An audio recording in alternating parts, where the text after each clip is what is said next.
Om Swastiastu.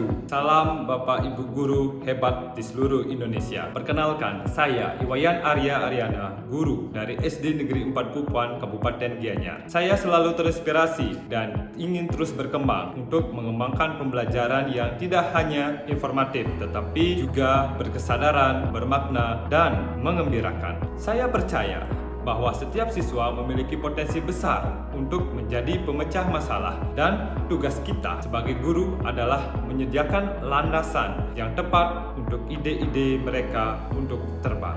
Pada kesempatan ini, saya ingin berbagi pengalaman nyata tentang penerapan metode pesawat masalah yang saya integrasikan ke dalam pembelajaran berbasis masalah atau PBL di kelas 4 dengan tema yang saya pilih adalah solusi sains untuk lingkungan. Dengan mata pelajaran yang diambil adalah IPAS. Capaian pembelajaran siswa yang saya ambil adalah memahami jenis gaya dan pengaruhnya terhadap arah gerak dan bentuk benda, peran, tugas, dan tanggung jawab serta interaksi sosial yang terjadi di sekitar tempat tinggal dan sekolah, serta inquiry sains mereka. Tujuan utamanya adalah mendorong pembelajaran mendalam atau deep learning, di mana siswa tidak hanya sekedar menghafal konsep, tetapi mampu menghubungkan dengan isu-isu nyata di sekitar mereka.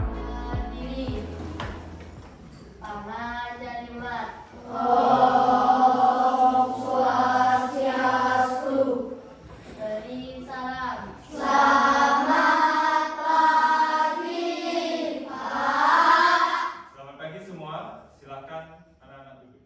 Pada kegiatan awal pembelajaran dibuka dengan salam dan doa, dilanjutkan dengan pertanyaan ringan terkait dengan kabar siswa. Apa kabarnya anak semua? Baik. Nah, pada pertemuan hari ini, Pak Guru ingin bertanya, siapa yang tadi malam tidurnya lebih awal? Oke, Resa. Jam berapa tidur Resa? Jam 9. Jam 9. Nah, siapa yang bangunnya sudah pagi tadi? Nah, semua ya. Nah, Pak Guru lihat, semuanya sangat semangat pada pagi hari ini. Ada yang tidak sekolah, anak-anak? Ada. Semua sekolah ya? Ya. Nah, jadi semua temannya. Nah, anak-anak, Pak Guru ingin bertanya, apakah kalian pernah melihat benda-benda yang ada di sekitar kalian bergerak? Nah, apa contohnya? Yang bisa boleh angkat tangannya? Jadi, kipas angin bergerak ya. Terus apa lagi contoh yang lain ya, Sujana? Jam. Oke, yang lain lagi apa ya? Mengapa benda-benda itu bisa bergerak? Apa yang menyebabkan benda itu bergerak? Oke, Dewayu. Digerakkan oleh tangan. Oke, tangan yang katanya menggerakkan. Surya. Listrik. Digerakkan oleh listrik.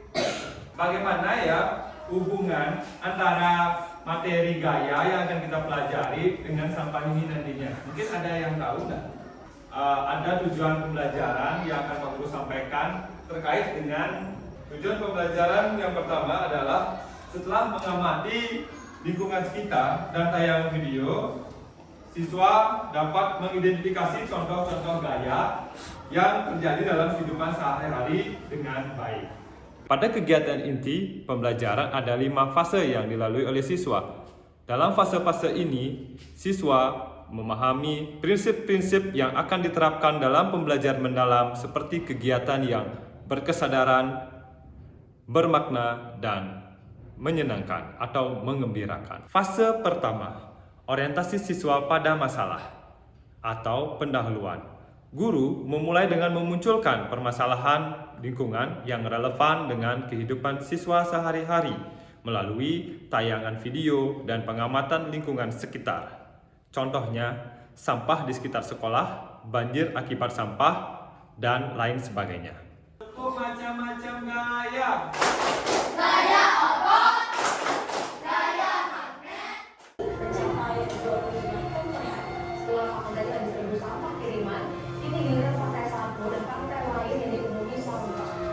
Nah, bagaimana sih kaitannya dengan gaya? Nah, mungkin ada yang tahu apa sih pengaruhnya dengan gaya? Tadi kan anak-anak bahas gaya pegas, gaya otot. Gaya apa saja yang digunakan? Gaya otot, ya, gaya otot. Fase kedua, mengorganisasi siswa untuk belajar atau merumuskan masalah dan alternatif strategi. Pada fase ini, guru memandu siswa dalam permainan pesawat masalah untuk mengidentifikasi dan merumuskan masalah secara individual, kemudian membagikannya. Bermain pesawat masalah. Kenapa pesawat masalah? Nah, kalian menulis masalah. Pikirkan satu masalah lingkungan yang ada di sekitar kita. Misalnya, sampah plastik yang berserakan diselokan. Kalau sudah semua, boleh berdiri semuanya. Nah, berdiri. Kita dulu, nanti ada apa-apanya. Hitungan ketiga, pesawatnya diterbangkan. Anak-anak silakan tangkap satu pesawat milik temannya ya. Bebas. Jangan rebutan biar tidak jatuh. 1, 2, 3.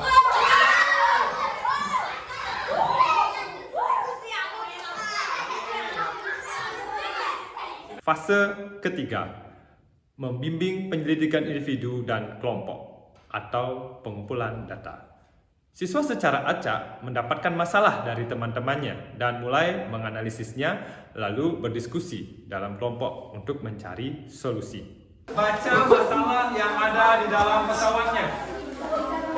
Nah, nanti kalian Pak Guru minta membaca dulu petunjuk dari lembar kerja siswa yang telah yang nanti akan Pak Guru bagikan ya. Itu yang masalah-masalah ini kamu tulis ya. Jadi semua masalah ditulis, identifikasinya, masalah ini ditulis, siapa yang punya masalah ini tulis.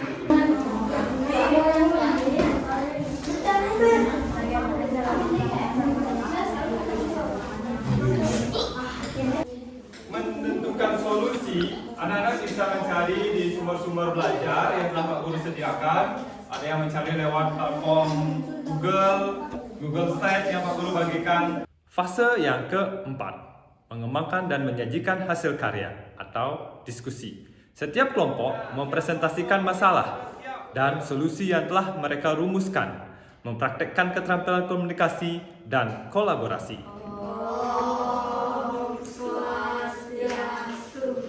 Merancang solusi, kita bisa memilah sampah atau membuang sampah pada tempatnya. Menyapu sampah yang berserakan. Ada yang ingin bertanya? Gaya apa yang digunakan ketika memilah sampah? Selain gaya sampah untuk memilah sampah adalah gaya gesek, gaya dorong, dan gaya otot. Dari luar biasa dari Gonggek dari kelompok Garuda. Fase kelima, menganalisis dan mengevaluasi proses pemecahan masalah atau kesimpulan dan evaluasi. Pada fase kelima, guru dan siswa secara bersama-sama mengevaluasi proses yang telah dilalui dan menyimpulkan pembelajaran. Di samping yang nomor-nomornya belum masuk, berarti belum di-scan ya. Dewa Ayu, silakan berikan kesimpulannya. Gaya membantu kita dalam membersihkan lingkungan. Contohnya menyapu. Kegiatan penutup. Pembelajaran ditutup dengan refleksi. Saya memberikan kesempatan kepada siswa untuk berbagi perasaan mereka. Mereka merasa sangat senang, tertantang, dan bangga bisa menjadi bagian dari solusi. Apa yang kamu lakukan untuk memperbaiki hasil belajarmu? Belajar lebih giat lagi. Akhirnya, pembelajaran ditutup dengan doa dan salam, meninggalkan kesan mendalam yang akan terus mereka bawa. Metode pesawat masalah terbukti efektif. Siswa menjadi lebih antusias, berani mengemukakan ide, dan merasa nyaman dalam berkolaborasi. Pembelajaran tidak lagi berpusat pada guru, tetapi berpusat pada siswa yang menjadi agen perubahan dengan ide-ide mereka. Pendekatan ini tidak hanya mengoptimalkan pemahaman materi, tetapi juga membangun fondasi berpikir kritis dan kepedulian sosial yang merupakan esensi dari pembelajaran mendalam. Terima kasih telah menonton. Semoga pengalaman ini dapat menginspirasi kita untuk terus menciptakan inovasi dalam pendidikan. Om Santi Santi Santi Santi.